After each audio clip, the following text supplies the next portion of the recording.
There are important guests to bring in, and then there's Kurt Ainsworth, the CEO of Marucci Sports, because this is the guy everyone wants to talk to right now, and we are so excited to bring him in. Kurt, thank you so much.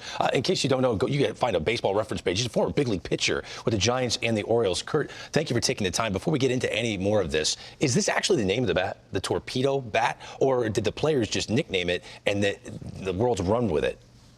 Yeah, I think the players just named it that way. I mean, when we started, it was more of a bowling pin or potentially a torpedo, but I think torpedo just sounds cooler, and the players named it that, and that's what we're going with. Okay, well, that's what it is now, the torpedo bat. We're holding two of them right here. Can you walk us through, Kurt, the origin of how these bats came to be? Yeah, for us, and at the end of 2023, the Yankees reached out to us and said they wanted to try some new bats, some bat designs, and so they had this bowling pin bat, and we had it on field in 2024 with Giancarlo Stanton and Francisco Lindor. We just didn't make anything of it. Those guys used it, and Stanton had that great run in the playoffs last year with the 7 home runs with that bat, and then Lindor had a great year with it, but we just didn't talk about it, and then it became a thing this year when the Yankees hit all those home runs on opening weekend. Kurt, the other thing everybody keeps thinking is a Yankee thing. It's not just the Yankees. Am I correct? That's right. A lot of teams now have data scientists, and they're looking at swings, they're looking at pitches and where guys are, hitting the bat, where the ball's hitting the bat, and they're all trying to design new products out there to give the hitters a chance, right, against these pitchers who are coming up with new pitches, and they're all throwing 100, and the defense is all over the field right now, to where if you hit it in play, a lot of times you're out. So they're trying to fight back with that, with designing new bats to put more balls in play and have more success. So, Kurt, I was talking earlier about the extensive work you guys put in with players, bringing them into the lab. So tell America, tell the world about when hitters come to Marucci, what happens with the lab? Yeah, between Marucci and Victus, we've hosted over 200 players here in Baton Rouge, where they come in and you get the force plate data from the ground, you get all the markers all over your body, and it checks your swing speed, your exit speed, your launch angles, and we're able to fit players into the right bat for their body. And just as Aaron was saying on the earlier segment, Aaron Boone, I think he said it perfectly, is, even in golf, you don't use the same club every time you hit the ball. So in baseball, really a hitter should be thinking about using different bats the way they feel, or what, pitcher they're facing. If they're getting pitched a different way, one day, righty throwing hard in, they should use one bat as opposed to a lefty throwing soft away. So we're able to help the players here in this, bat performance lab that's here behind me, to where we've had some really good big name players come here, and we work with 8 clubs as well in this, to where we can work with their hitters and their whole organization. So these are custom bats, essentially. Yeah. So you remember Giancarlo Stanton's custom bats. So let's play a game. Kurt Ainsworth is on the mound, and I remember you pitching. Okay, so you're a former pitcher. You're facing Giancarlo Stanton with the model that you remember because you helped mold it, make it for him. How would Kurt Ainsworth attack Giancarlo Stanton using a torpedo bat?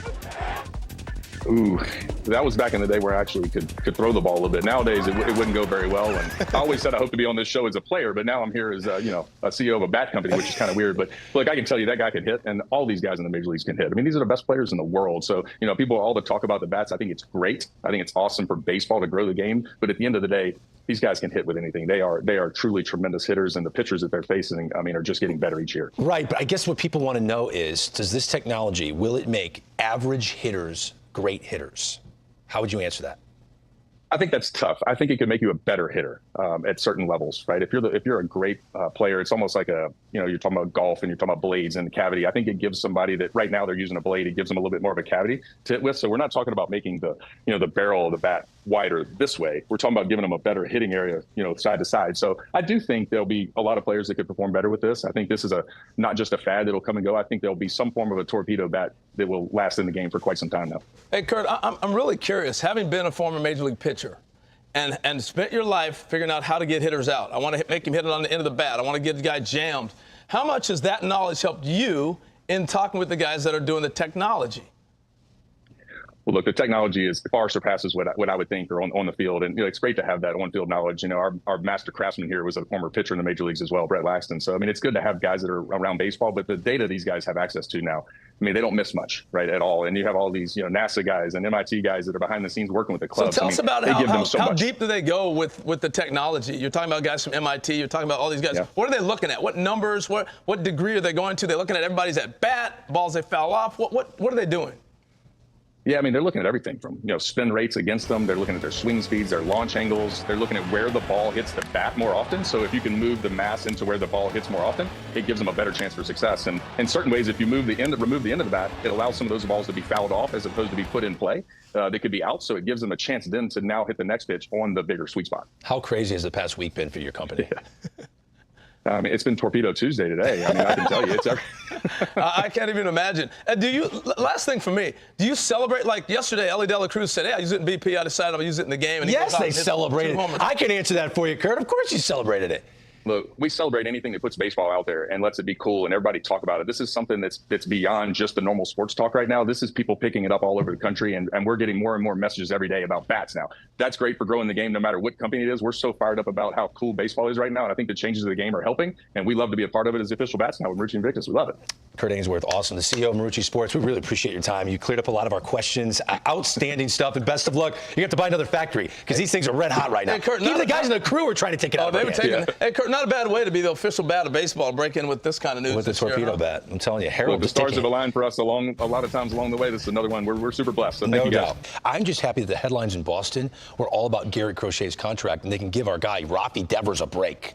0 for 19, 15 strikeouts. Harold Reynolds, you didn't weigh in on this topic yesterday. What do you make of this? Greg, it's not as bad as it sounds. Believe it or not. I mean, there's two things before we go to videotape. Devers' timing is all off. All right, that's how I look at it. He's got his hands too high, and the biggest thing is his leg kick. That is the whole key for him. He's not getting his leg up here high enough to allow himself to get through. He's bringing it about this high, and everything rushes, and therefore he can't read the pitch. I'll take you to the board and show you what I'm talking about. Rafi Devers, let's roll it, get it going with the big fella. All right?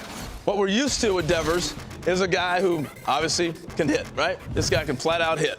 So the big thing with him, he can go to all places. Center, left, right, doesn't matter. But he's got impeccable timing. His stance is weird, but when he gets right where he wants to be, he's almost in a position that reminded Greg of Ken Griffey Jr. when he's getting ready to hit. I'm going to show you that in a minute. You're going, what? Looks nothing like him. That's the kind of excitement you have with this guy. But everything's late.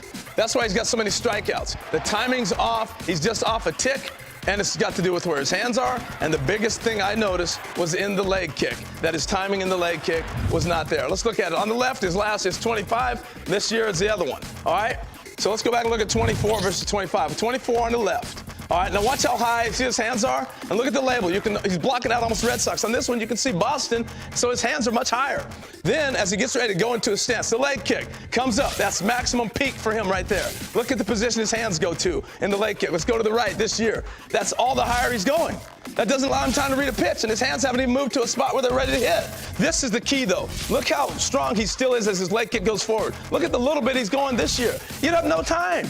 So now, look at the patience. That's the Griffey I was talking about, Greg, right? Yeah, there. that looks like Griffey. Now look at where he's at. He's not there. And because everything is in a rush. There, he's taking his time, head there, position, body, excellent. Right here on the right, rushing everything because the leg kick is not high enough. So, if you're sitting at home and you're wondering, how does he fix his leg kick?